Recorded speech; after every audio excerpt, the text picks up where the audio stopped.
Hello बच्चों, आज हम लोग चैप्टर नंबर 11 ठीक चैप्टर 11 विद्युत धारा के रासायनिक प्रभाव के बारे में पढ़ेंगे। ठीक, विद्युत धारा जो हमारे घर में जो इलेक्ट्रिसिटी है वही बेसिकली उसी के बारे में और उसका रासायनिक प्रभाव क्या होता है उसके बारे में पढ़ेंगे। ठीक, यहाँ बता रहा है जिस हम लोग को घर में कहा जाता है कि गीले हाथों से विद्युत धारा को नहीं छूना चाहिए, विद्युत संयंत्र को नहीं छूना चाहिए। विद्युत जिसमें चल रहा है उसे गीले हाथ से नहीं छूना चाहिए क्योंकि वो झटका मार सकता है, करंट मार सकता है। ठीक, इसीलिए गीले हाथ से विद्युत सामग्री विद्युत संयंत्र को न छुए। ठीक, और हम आगे देखें, इसमें लिखा हुआ है कि जो जितने भी चीज़ जो विद्युत धारा को प्रवाहित होने देते हैं वो विद्युत के अच्छे चालक होते हैं। जैसे तांबा का तार हुआ, ठीक, एल्युमिनियम का तार हुआ, और ये पीतल का तार, तांबा का तार वही हो गया, और सोना का भी तार होता है। ये जितने भी मेटल है जो विद्युत को प्रवाहित होने देता है, यानी एक जगह से दूसरे जगह जाने देता है, जिसके थ्रू जा सकता है, वो विद्युत के अच्छे चालक होते हैं, सुचालक या अच्छे चालक होते हैं। इसके विपरीत जो विद्युत लकड़ी हो गया, ये सब हो गया, वो सब कुचालक होते हैं या हीन चालक होते हैं। लकड़ी हो गया, लकड़ी से विद्युत धारा नहीं पास हो सकता है, तो वो सब विद्युत धारा का कुचालक हो गए या हीन चालक हो गए। अब हम एग्जाम्पल से देख सकते हैं, यहाँ विद्युत तांबे एल्युमिनियम विद्युत का चालन करते हैं, मतलब विद्युत धारा इसमें बहते हैं। तांबे के तार में, एल्युमिनियम के तार में विद्युत धारा एक छोर से दूसरे छोर तक बहते हैं। जबकि कुछ पदार्थ जैसे रबर हो गया, प्लास्टिक हो गया, लकड़ी हो गया, ये सब विद्युत धारा नहीं बहता है इसमें, तो विद्युत धारा नहीं बहने देता है अपने थ्रू, तो ये विद्युत का चालन नहीं करते हैं। ठीक, अब आगे देखते हैं। ये सुचालक का एग्जाम्पल हो गया, ये तार एल्युमिनियम तार, तांबा का तार, ये सब हो गया। ठीक, और ये हो गया कुचालक का एग्जाम्पल। नहीं नहीं, ये तो चालक का है। चलो आगे देखते हैं।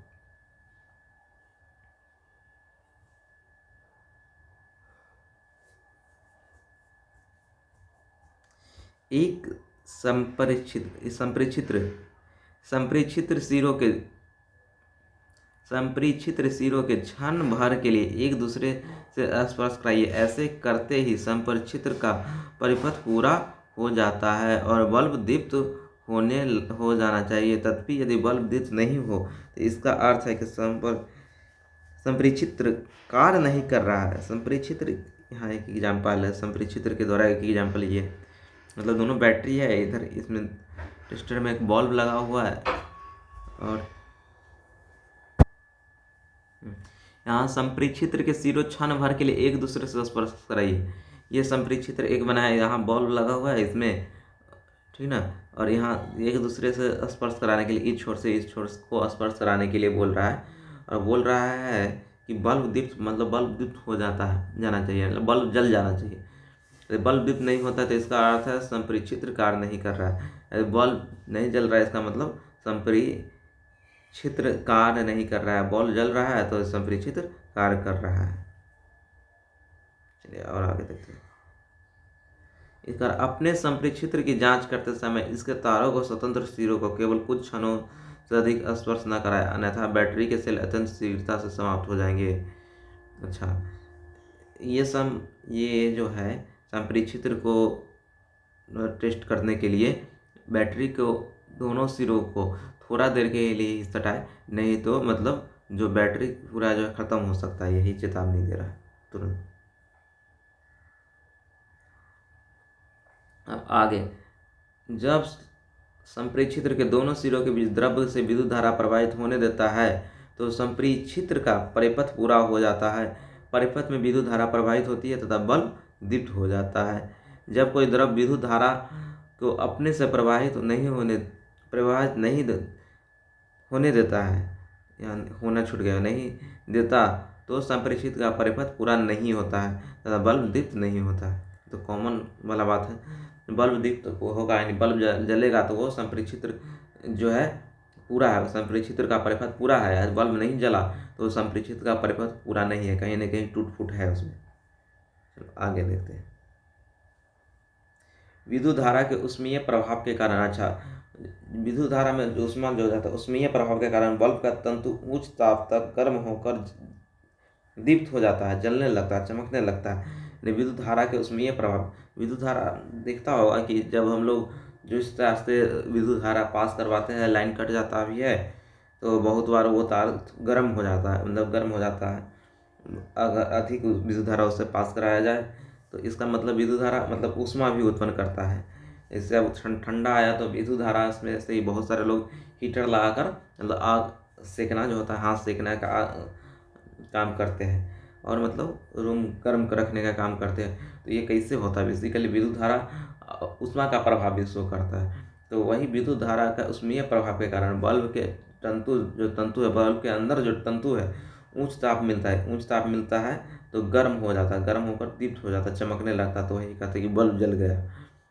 यदि परपथ में विद्युत धारा दुर्बल हो, अगर मतलब बोले अगर तार में उस विद्युत धारा कमजोर विद्युत धारा पास हो और उतना क्षमता न हो कि तंतु को गर्म कर पाए, तो जब गर्मी नहीं होगा तो जल ही नहीं पाएगा, वो बल्ब दीप्त ही नहीं होगा। जलने के लिए उस बल्ब के अंदर का तंतु को गर्म करना होगा, बहुत ज़्यादा गर्म होगा और वो गर्म होकर क्या होगा, दीप्त करने लगेगा बल्ब के अंदर। उसके लिए अच्छा एक मात्रा में विद्युत धारा चाहिए। ठीक, तो विद्युत धारा का ऊष्मीय प्रभाव भी देख लिए, आगे चलते हैं।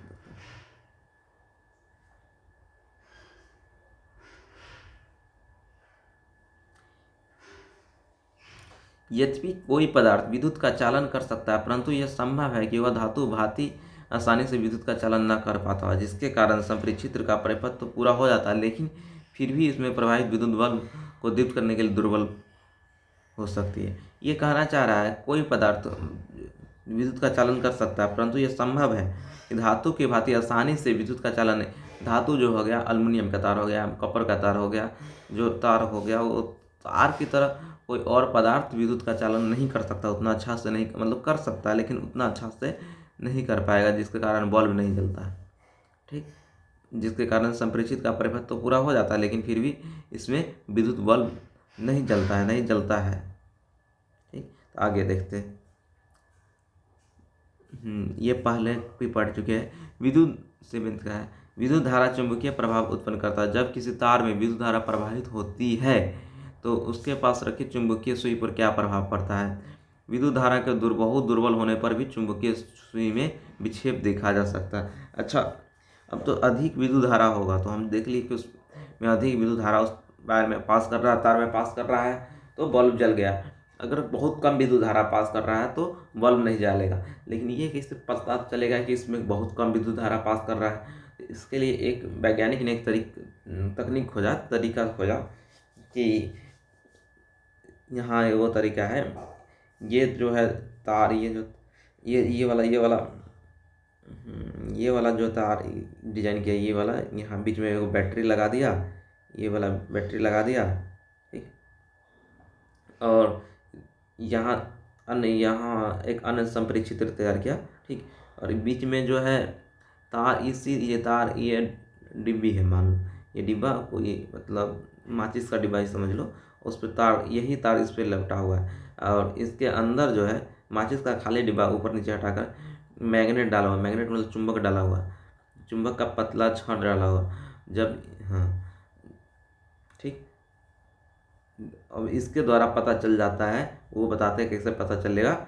इसके द्वारा पता चल जाता है कि जब इससे विद्युत धारा पास करवाया जाता है तो अगर कम विद्युत धारा भी होता है ना, चुंबक जो होता है, चुंबक का छड़ तिरछा जो लगा हुआ है ये मुड़ने लगता है, तो इसका मतलब इसमें विद्युत धारा संधित्र ये ठीक है, ये संप्रेक्षित्र ठीक है और ये विद्युत धारा का चालन कर रहा है। लेकिन दुर्बल विद्युत धारा, यही विद्युत धारा दुर्बल होने के कारण बल्ब नहीं जला पा रहा है। लेकिन कितना भी दुर्बल हो तो ये मैग्नेट को क्या कर रहा है, ये मैग्नेट को विक्षेपित कर दे रहा है, मतलब मैग्नेट चुंबकीय, ये चुंबक है रेड वाला, इसको विक्षेपित घुमा दे रहा है। यही बात ये इसमें लिखा हुआ है, एक बार पढ़ ले। माचिस का एक खाली डिबिया से ट्रे निकाल दिया, ठीक, ट्रे पर चित्र में दर्शाए गए अनुसार विद्युत तार के कुछ फेरे लपेट दिए। ट्रे के भीतर एक छोटा चुंबकीय सुई रखिए। अब तार के एक स्वतंत्र सिरे बैटरी के एक टर्मिनल से जोड़िए।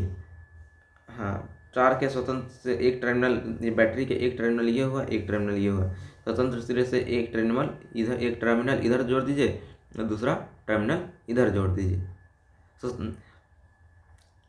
एक दूसरे टुकड़ा लेकर बैटरी के दूसरे टर्मिनल से जोड़िए। दोनों तार का स्वतंत्र सिरों को छंद्र मात्र के लिए एक दूसरे से स्पर्श कराइए। दोनों तार के इस तार के भी स्वतंत्र, हाँ, इस दोनों तार को यहाँ से जोड़कर लपेट कर यहाँ तक लाना है, फिर इधर से भी जोड़कर लपेट कर यहाँ तक लाना है, और दोनों को अभी अलग रखना, अभी नहीं कनेक्ट कर देना। अभी कनेक्ट अब इस तरह का संप्रेक्षित्र का निर्माण हो गया। तो अब लास्ट में जब दोनों को जोड़ेंगे तब तुरंत थोड़ा देर के लिए जोड़ेंगे, ठीक, तुरंत विक्षेप दिखेगा। इसके अंदर जो है सुई जो है मैग्नेट वाला, चुंबक वाला पतला सुई तुरंत घूम जाएगा। ये क्योंकि इस वायर में इस बैटरी के कारण दुर्बल मतलब कमज़ोर विद्युत धारा पास हो रहा है, और विद्युत धारा के कारण जो होता है वही तो पढ़ना है इस चैप्टर में, विद्युत का चुंबकीय प्रभाव, विद्युत के चुंबक प्रभाव, विद्युत के ऊपर चुंबक प्रभाव, विद्युत का रासायनिक प्रभाव पढ़ना, लेकिन ये भी देखना है इसमें कि विद्युत पर चुंबक का प्रभाव कैसे पड़ता है। क्योंकि इसमें इस वायर में जो लपेटा हुआ जो यहाँ तार है, इसमें इस वाला लपेटे हुए तार में विद्युत धारा पास हो रहा है, और इसके नीचे चुंबक है, तो चुंबक का सुई है, चुंबक का सुई जैसे तिरछा खड़ा है ऐसे मुड़ जाता है, इससे सीधा मुड़ जाएगा, ठीक, नहीं तो ऐसे मुड़ जाएगा। तो इसका मतलब इससे तार से क्या हो रहा है, विद्युत धारा पास हो रहा है, ठीक, विद्युत धारा पास हो रहा है। अगर चुंबक का सुई नहीं विक्षेप कर पा रहा है तो इसका मतलब इससे अभी विद्युत धारा पास नहीं हो रहा है, ठीक। चलिए अब आगे पढ़ते हैं।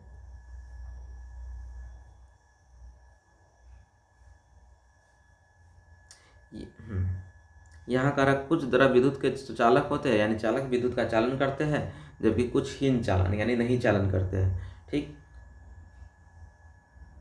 अब यहाँ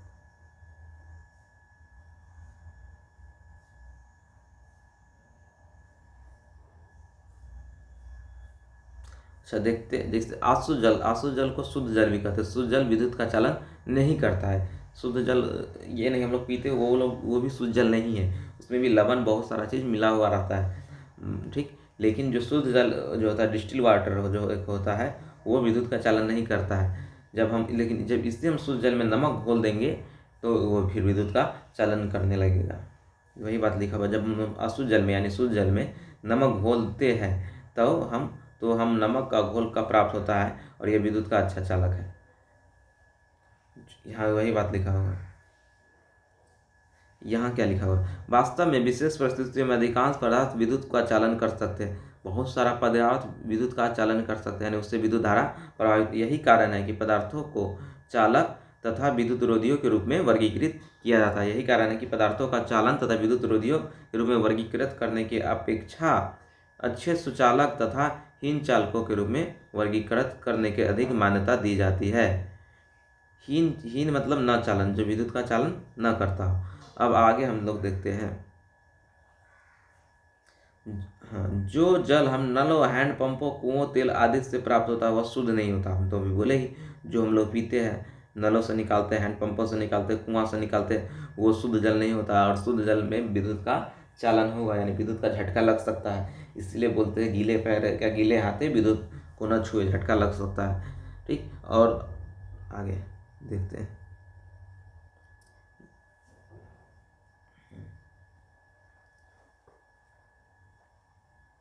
ये बोल रहे जल में थोड़ी मात्रा में प्रकृति के रूप में विद्यमान खनिज हाँ, जो हम लोग पानी पीते हैं उसमें खनिज भी होता है, लवण भी होता है, खनिज लवण होता है, मानव स्वास्थ्य के लिए क्या है, लाभदायक होते हैं। परंतु ये लवण जल को चालक बना देता है, यानी यही लवण जो है, जल शुद्ध जल नहीं रहा, लवण मिल गया इसमें, तो ये क्या होगा, जल को चालक बना देते, यानी विद्युत धारा को पास होने देते हैं। इसीलिए हमें वैद्युत संयंत्रों का उपयोग कभी भी गीले हाथे अथवा गीले फर्श पे खड़े होकर नहीं करना चाहिए, नहीं तो झटका लग सकता है। आगे इसके विपरीत आशुद्ध जल लवण मुक्त होता है, मतलब शुद्ध जल, उसमें लवण नहीं होता है, जिसके कारण विद्युत धारा का चालक नहीं करता। विद्युत चालन करने वाले अधिकांश द्रव्य में अम्ल, क्षारक, लवण, हाँ, जितना भी द्रव्य है विद्युत चालन कर रहा है तो उसमें कहीं ना कहीं अम्ल होगा या क्षार होगा या तो लवण होगा। लवन के विलयन होगा तब जाकर क्या करेगा, विद्युत का चालन करेगा।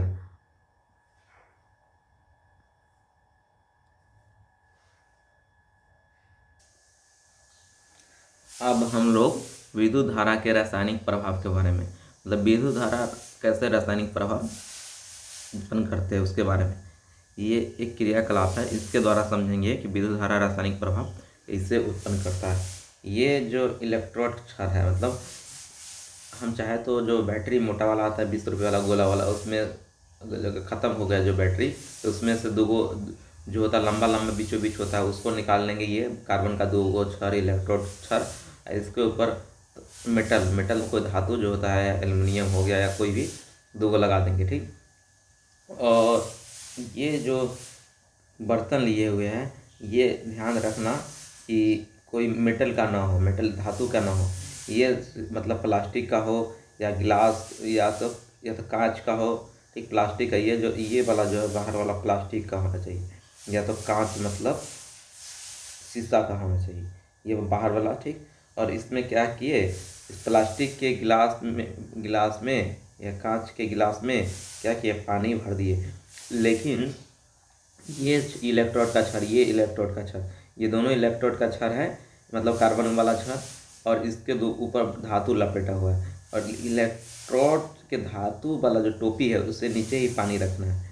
पानी में फिर क्या करना है, ये दोनों कार्बन का क्षर है, इस जल में थोड़ा नमक मिला देना है ताकि इसका लवणता और बढ़ जाए, ताकि विद्युत का इस जल में क्या करेंगे, लवण बाहर से, लवण मतलब नमक या फिर नींबू का रस मिला दे इसमें, तो इससे क्या होगा, इस पानी का चालकता बढ़ जाएगा, मतलब विद्युत चालन करने का क्षमता बढ़ जाएगा।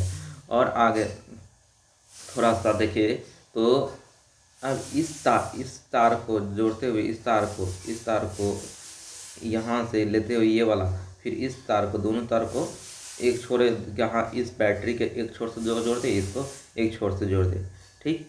और देखेंगे, सटाएंगे तो पाएंगे कि 3-4 मिनट हम रुकेंगे तो मालूम चलेगा कि दोनों कार्बन के जो क्षर है, इलेक्ट्रोड क्षर है, इसके ऊपर धुआं मतलब बुलबुला छोड़ना शुरू हो गया, धुआं यहाँ छोड़ना शुरू हो गया।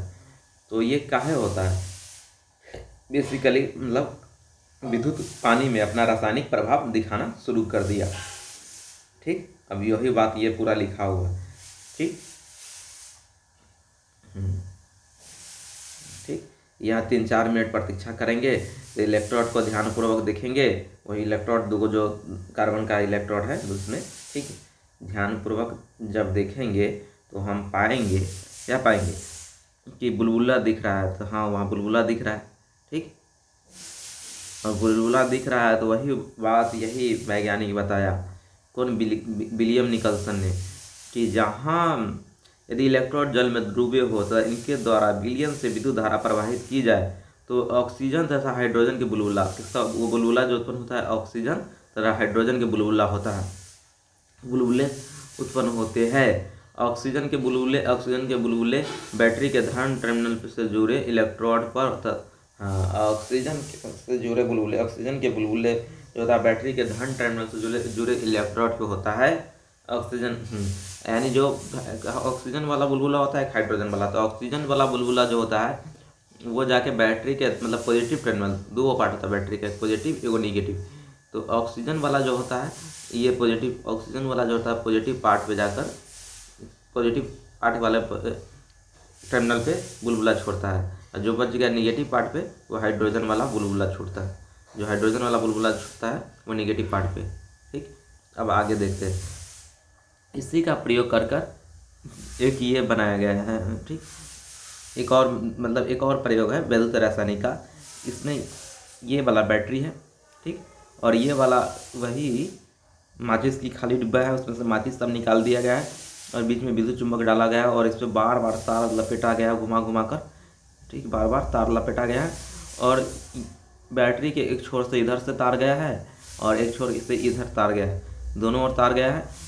और ये आलू का कच्चा है, आलू के कच्चा में क्या किया, तार डुबका दिया गया, और जैसे यहाँ से करंट मतलब दोनों ओर तार को सटाया गया इधर और इधर, तो देखा गया कि एक और हरा दिखा जा रहा है और एक और नहीं दिखा जा रहा है, तो जिधर हरा आ रहा है बार बार, हरा रंग आ रहा है बार बार, तो वो धन टर्मिनल है। हर बार जहाँ हरा रंग पाया जाता है, नीला धारा या हरा दबा पाया जाता है, वो धन टर्मिनल, वो पॉजिटिव है।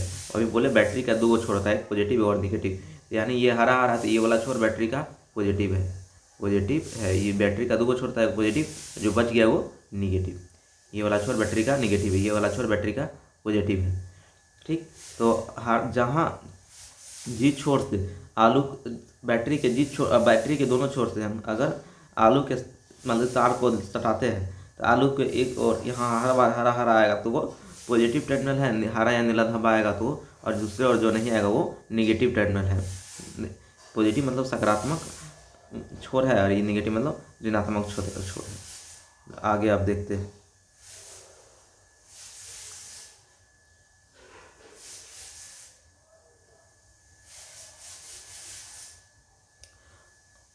और ये जो खोज हुआ था अचानक हुआ था। ठीक, अब हम लोग पढ़ेंगे विद्युत लेपन। ठीक, ओके। विद्युत लेपन समझने के लिए इससे पहले हम ये इसके नीचे वाला हिस्सा को देखते, तब इसके क्रियाकलाप को देखेंगे। ठीक, विद्युत लेपन में ये होता है, इसका परिभाषा यहाँ दे रखा है नीचे ही। विद्युत द्वारा जब विद्युत के यूज कर किसी पदार्थ पर किसी वांछित धातु की परत निक्षेपित करने की प्रक्रिया विद्युत लेपन कहते हैं। इससे अपने नोट्सबुक में लिख ले। विद्युत द्वारा किसी पदार्थ पर वांछित धातु की परत निक्षेपित करने की प्रक्रिया विद्युत लेपन कहलाता है, विद्युत लेपन कहते हैं। यह विद्युत धारा के रासायनिक प्रभाव का एक सर्वाधिक सामान्य उपयोग है।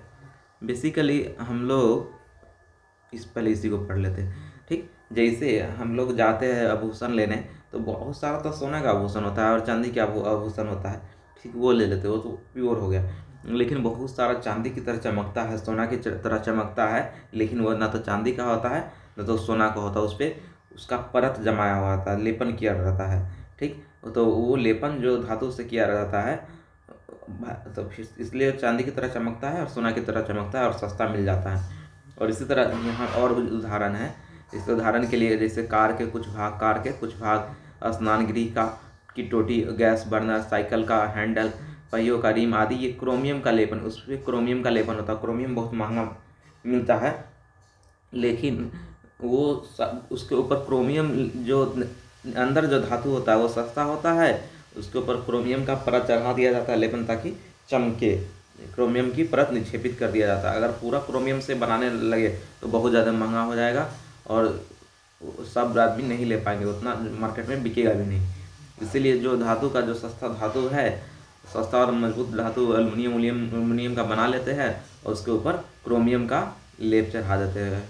ठीक, और इसी प्रकार हम ये क्वेश्चन पूछता भी है कि खाद्य पदार्थ भंडारण करने के लिए टीन के डिब्बा में कहाँ रखते हैं, लोहा के डिब्बा में कहाँ नहीं रखते हैं। वो डिब्बा लोहा का भी हो तो उस पर टीन का लेप चढ़ा देता है। टीन का लेप इसलिए चढ़ा देते हैं ताकि जो पदार्थ है, जो खाने वाला पदार्थ है, वो टीन में से रिएक्शन नहीं करता, लेकिन लोहा से कम क्रियाशील होता है। लोहा से रिएक्शन कर जाएगा और खाने वाला पदार्थ खराब हो जाएगा। अगर उसके ऊपर टीन का लेप चढ़ा देंगे तो वो लोहा के संपर्क में नहीं आएगा, और नहीं आएगा तो खाने वाला पदार्थ ठीक रहेगा, बचा रहेगा।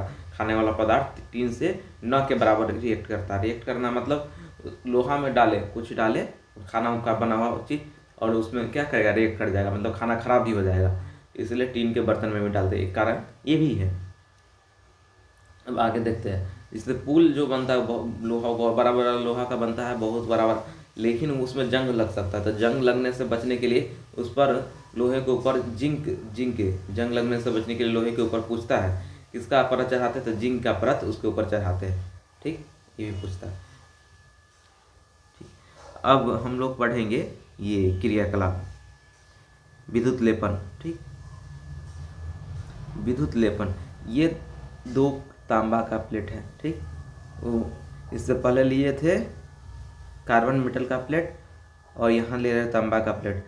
ये प्लेट की लंबाई जो है 10 सेंटीमीटर से 4 सेंटीमीटर तक हो सकता है। ठीक, अब इसमें ये जो है, ठीक हाँ, और ये जो घोल जो बुलू बुलू दिख रहा है, कॉपर सल्फेट। किसका घोल है? Copper sulphate.